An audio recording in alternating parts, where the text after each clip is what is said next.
Oke, bismillahirrahmanirrahim. Assalamualaikum warahmatullahi wabarakatuh. Zuhi Channel kembali menyapa anak-anakku, khususnya kelas 6 dimanapun kalian berada. Mudah-mudahan dalam keadaan sehat walafiat, tidak kurang suatu apapun. Dan mari kita mulai pembelajaran jarak jauh kali ini. Tapi sebelumnya kalian awali segala sesuatu dengan berdoa menurut agama dan keyakinan masing-masing. Kemudian tidak lupa juga untuk selalu meminta bimbingan kepada kedua orang tua kalian dalam pembelajaran jarak jauh ini. Jangan lupa untuk selalu mematuhi protokol kesehatan dimanapun kalian berada. Baik, kita mulai. Kali ini masih di tema 4, subtema 2, dan kita memasuki pembelajaran 2 di halaman 59 sampai 67 pada buku materi tematik terpadu kurikulum 13 kelas 6 dari Kementerian Pendidikan dan Kebudayaan. Silakan dibuka bukunya setelah kalian berdoa menurut agama dan keyakinan masing-masing. Namun sebelumnya, anak sekalian, kalian harus mengetahui tujuan pembelajaran di pembelajaran 2 ini. Di antaranya adalah setelah berdiskusi, kalian mampu mengidentifikasi pentingnya sikap kerja keras dalam keberagaman ekonomi dengan benar. Ini tujuan pembelajaran yang kedua, yang ketiga, dan yang keempat. Baik, kita mulai dan kita awali. Silakan simak dengan baik penjelasan singkat kali ini. Seperti kalian ketahui bahwa globalisasi membawa banyak sekali manfaat bagi masyarakat dunia, baik manfaat yang positif maupun negatif. Tentu manfaat positif yang harus kalian ambil hikmahnya. Warga dunia mempunyai banyak kesempatan untuk mengembangkan dirinya. Contohnya adalah Mang Samad, seorang pengusaha yang berhasil mencapai kesuksesan. Yuk kita simak cerita Mang Samad di halaman berikutnya di kolom ayo berdiskusi. Yang atas tolong abaikan ya, tidak terhapus. Baik, bacalah teks berikut tentang seorang pengusaha sukses, seorang pengrajin Garut yang menembus dunia.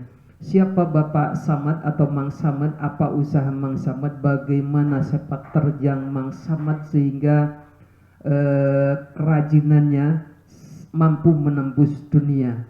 Ya, silakan disimak baik-baik, dibaca dengan baik dan benar. Ini ilustrasi cocok seorang Mang Samad dengan tokohnya, toko Mang Samad.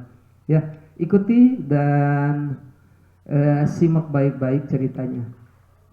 Kemudian pada halaman berikutnya, nah ini masih cerita tentang Mang Samad.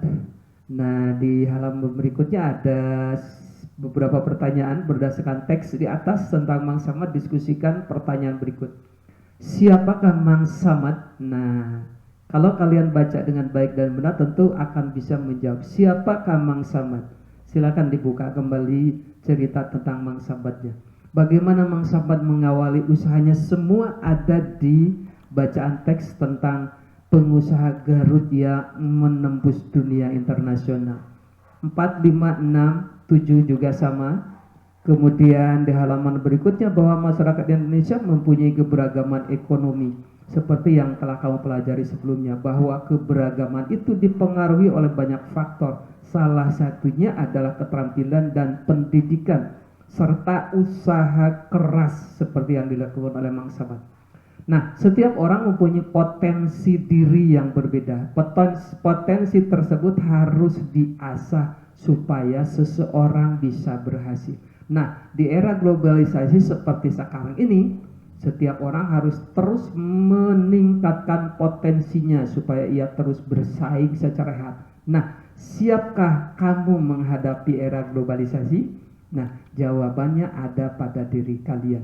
Nah, di kolom ini di halaman berikut ada isian potensi yang aku miliki. Potensi itu kemampuan, kecakapan, kompetensi apa yang kalian miliki.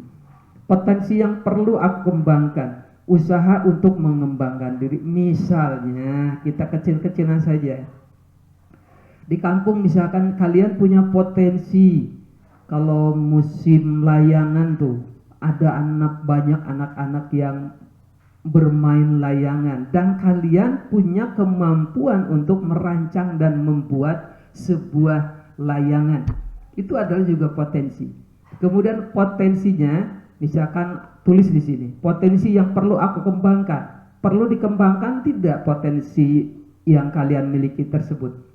Ya, jangan terlalu melambung tinggi lah. Mulai dari membuat layangan, membuat mainan, mobil-mobilan, itu juga potensi dan bisa menjadi sebuah ladang usaha ke depannya. Siapa tahu nanti kalian jadi sejak kecil punya potensi membuat mainan layang-layang, siapa tahu nanti ke depannya menjadi pengusaha layangan. Ya, banyak pengusaha layangan yang sukses, banyak pengusaha mainan mobil-mobilan yang sukses. Dari hal kecil bisa menjadi besar jika digeluti dengan usaha yang keras dan dikembangkan dengan baik. Nah, demikian anak-anakku sekalian, pembelajaran kali ini mudah-mudahan dapat dimengerti dan dipahami. Jika kurang mengerti dan kurang paham, silakan untuk berdiskusi secara online dengan Bapak dan Ibu guru, atau dengan kedua orang tua, atau dengan teman-teman melalui media online. Terima kasih atas perhatiannya. Wassalamualaikum warahmatullahi wabarakatuh. Salam sehat, salam tangguh.